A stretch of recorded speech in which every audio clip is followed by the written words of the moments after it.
हमारा कोई बहुत ही प्यारा अगर अचानक से हमें छोड़कर दुनिया से चला जाए तो इस बात पर यकीन करना बेहद मुश्किल हो जाता है। बहुत से लोगों के लिए तो उनकी अपनी जिंदगी का मकसद और दिलचस्पियां खत्म हो जाती हैं। भरी दुनिया में भी वो खुद को तन्हा और अकेला महसूस करते हैं। कुछ ऐसा ही इस बूढ़े शख्स के साथ हुआ कि जो अपनी उम्र का आखिरी हिस्सा एक फ्लैट में अकेले गुजार रहा था। कुछ अर्सा पहले उसकी शरीके हयात उसे छोड़कर दुनिया से जा चुकी थी। वो बीवी के जिसके साथ उसने अपनी पूरी जिंदगी बसर की, मिलकर हर मुश्किल सूरत हाल का मुकाबला किया और बच्चों को पाला। लेकिन उसके चले जाने के बाद अब वो खुद को बिल्कुल तन्हा महसूस करता था। अगरचे उसके बच्चे कभी कभार उससे मिलने आया करते थे, लेकिन फिर भी उसकी जिंदगी खाली खाली रहती। वक्त गुजारने के लिए उसने परिंदों को दाना डालना शुरू कर दिया और फिर आहिस्ता आहिस्ता उसके यहाँ एक कौवे ने रोजाना आना शुरू किया। और फिर वो कौवा एक दिन उसके लिए एक ऐसी चीज लेकर आया कि जिसे देखकर वो बूढ़ा फौरन रो पड़ा। उस भूखे परिंदे ने खाना खिलाने पर बूढ़े शख्स का शुक्रिया कैसे अदा किया और वो क्या ऐसी चीज थी कि बूढ़े को एक मर्तबा फिर अपनी जिंदगी का मकसद मिल गया। वॉइस डेली की आज की मुतासिर कर देने वाली एपिसोड में हम आपको बताएंगे, लेकिन हमेशा की तरह दोस्तों आगे बढ़ने से पहले आप नीचे मौजूद लाइक का बटन प्रेस करना मत भूलना और साथ ही साथ रेड बटन पर क्लिक करके हमारे सब्सक्राइबर्स बन जाना ताकि ऐसी इंटरेस्टिंग वीडियोस आप तक डेली पहुंचती रहें। अपनी बीवी के मरने के बाद वो बूढ़ा आदमी बेहद उदास रहना शुरू हो गया और आहिस्ता आहिस्ता वो इस कदर डिप्रेशन में चला गया कि लोगों से मिलना जुलना और बातचीत करना छोड़ दी। उस बूढ़े आदमी की छोटी बेटी अक्सर उसे मिलने के लिए आती और उसका दिल लगाने की कोशिश करती, लेकिन वो हमेशा अपने बाप के चेहरे पर मुस्कुराहट वापस लाने में नाकाम ही रही। उस बूढ़े आदमी के बच्चे रोजाना का जरूरी सामान लाकर उसके घर में रख देते, चुनाचे उसने खरीदारी करने के लिए भी बाहर जाना छोड़ दिया और सारा दिन घर की एक खिड़की के साथ लगा बैठा रहता और खिड़की ही से लोगों को आते जाते देखता रहता। मगर जिंदगी की इस बेरंगीनी में भी कुदरत ने उसके लिए दिलचस्पी का एक सामान पैदा कर दिया। उसकी फ्लैट की खिड़की पर कबूतरों और चिड़ियों का बसेरा था। फिर एक रोज उसने एक ऐसा काम किया कि खबर तक न थी कि वो उसकी पूरी जिंदगी बदल डालेगा। उसने रात की बची हुई ब्रेड के छोटे छोटे टुकड़े किए और अपनी खिड़की खोलकर परिंदों के लिए उसे बाहर डाल दिया। शुरू के चंद रोज तो उसका डाला गया खाना खाने के लिए सिर्फ कबूतर ही उतरते थे, लेकिन फिर आहिस्ता आहिस्ता उसकी खिड़की पर दूसरे परिंदों ने भी उतरना शुरू कर दिया। बूढ़े को इन परिंदों की आदतों और शरारतों में दिलचस्पी होना शुरू हो गई। एक रोज उसने महसूस किया कि घर के सामने के दरख्त पर एक काला कौवा बैठा हमेशा इस खिड़की की जानिब तकता रहता है। अगरचे वो रोटी का टुकड़ा उठाने के लिए आता तो नहीं, मगर शायद इन बाकी परिंदों के वहाँ से उड़ने का इंतजार करता रहता था कि उसके बाद वो अपनी रोटी का टुकड़ा उठाने के लिए आए। कई बार उस बूढ़े ने कोशिश की कि वो इस कौवे को इस जानिब बुला सके, लेकिन अभी वो परिंदा इस पर एतबार करने के लिए तैयार नहीं था। एक रोज वो बूढ़ा शख्स अपने फ्लैट में बैठा हुआ था कि अचानक उसे शीशे की खिड़की पर कुछ दस्तक सी महसूस हुई। वो उठकर वहाँ गया, पर्दा हटाया तो देखकर हैरान रह गया कि वो काला कौवा अपनी चोंच उसकी खिड़की पर मार रहा था। वो बूढ़ा फौरी तौर पर समझ गया कि यकीनन इस कौवे को भूख इस कदर शदीद लगी है कि वो अपनी पुरानी आदत तर्क करके यहाँ इस खिड़की पर आ चुका है। चुनाचे उसने फौरी तौर पर रोटी के चंद टुकड़े उस खिड़की में डाल दिए जो उस कौवे ने वहाँ से उठाए और उड़ गया। अगली सुबह बूढ़े शख्स की हैरत की इंतहा उस वक्त न रही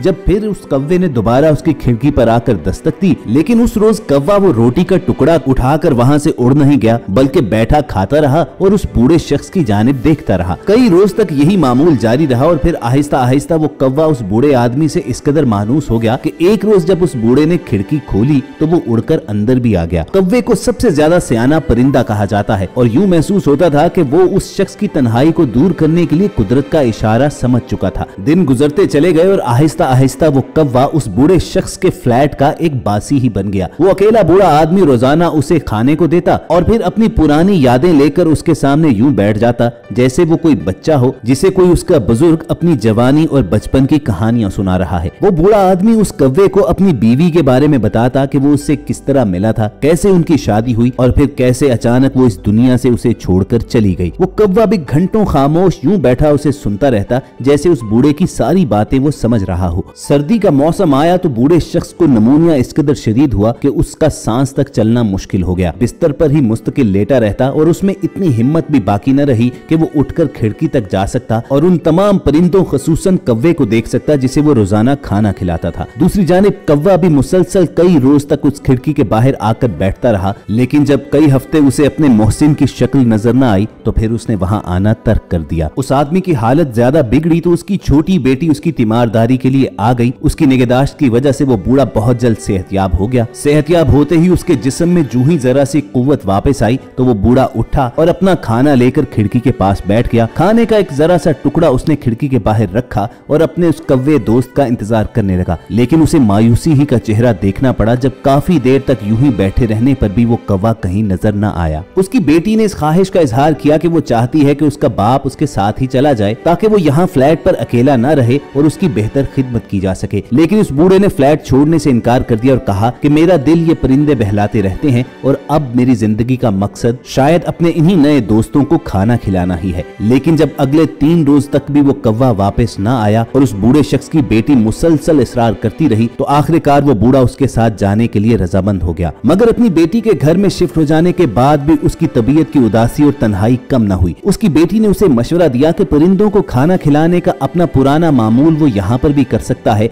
चुनाचे उस बूढ़े ने अपने कमरे की खिड़की के बाहर खाना डालना शुरू कर दिया, मगर कई कई घंटे इंतजार करने के बावजूद एक आध परिंदा ही वहाँ पर उतरता और खाना वहाँ से उठाकर चलता बनता। बूढ़ा वापस डिप्रेशन में जाना शुरू हो गया और उसे यूं लगता था कि अपनी बीवी के बाद उसने उस कव्वे की सूरत में एक और अजीज रिश्ता खो दिया है। लेकिन फिर एक सुबह कुदरत ने एक मौजज़ा दिखा दिया। उसे अपने कमरे की खिड़की पर एक दस्तक सुनाई दी जिसे वो अच्छी तरह पहचानता था। एक लम्हे के लिए उसे ख्याल आया कि चूंकि ये उसके दिल की ख्वाहिश थी शायद उसके कान बजे हों, लेकिन फिर भी वो उसे आंखों से देखकर यकीन करना चाहता था। चुनाचे वो खिड़की की जानिब बढ़ा और पर्दा हटाने पर उसकी हैरत की इंतहा न रही कि वही कौवा उसके घर की खिड़की के बाहर बैठा हुआ था। उसके लिए यकीन करना मुश्किल था कि एक परिंदा उसके असल घर से कई किलोमीटर दूर उसकी तलाश में वहां पर पहुंच सकता है। लेकिन अभी कुदरत ने उसे हैरान करने के लिए एक और इंतजाम कर रखा था, वो ये कि उस कौवे की चोंच में एक चीज चमक रही थी और जेवर का वो टुकड़ा कोई आम पीस नहीं था, बल्कि वो उस ज्वेलरी पीस को अच्छी तरह पहचानता था क्योंकि वो उसकी फौत हो जाने वाली बीवी के कानों की बाली थी। ये तोहफा उसने अपनी बीवी को शादी की सालगिरह पर दिया था और उसकी जिंदगी ही में इनमें से एक बाली कहीं पर गुम हो गई थी जिसे वो बहुत ढूंढते रहे लेकिन नाकाम हो गए। लेकिन अब कई सालों के बाद वो कौवा न जाने कहां से ढूंढकर उसे वापस ले आया था और बिलाशुबा ये उस बूढ़े शख्स के लिए दोस्ती का बेहतरीन तोहफा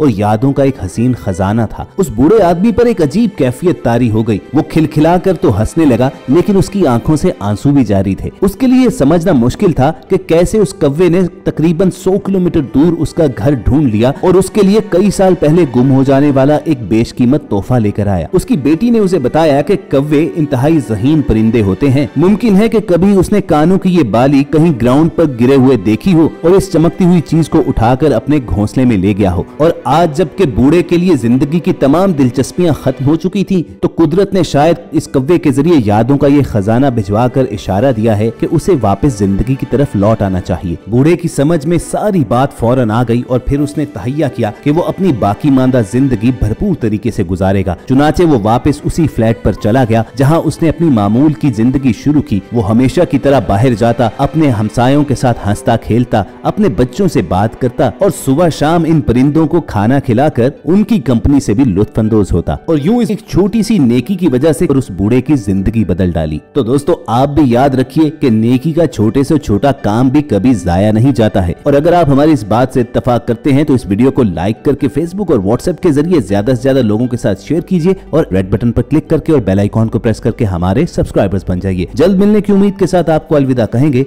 देखते और सुनते रहिए वॉइस डेली।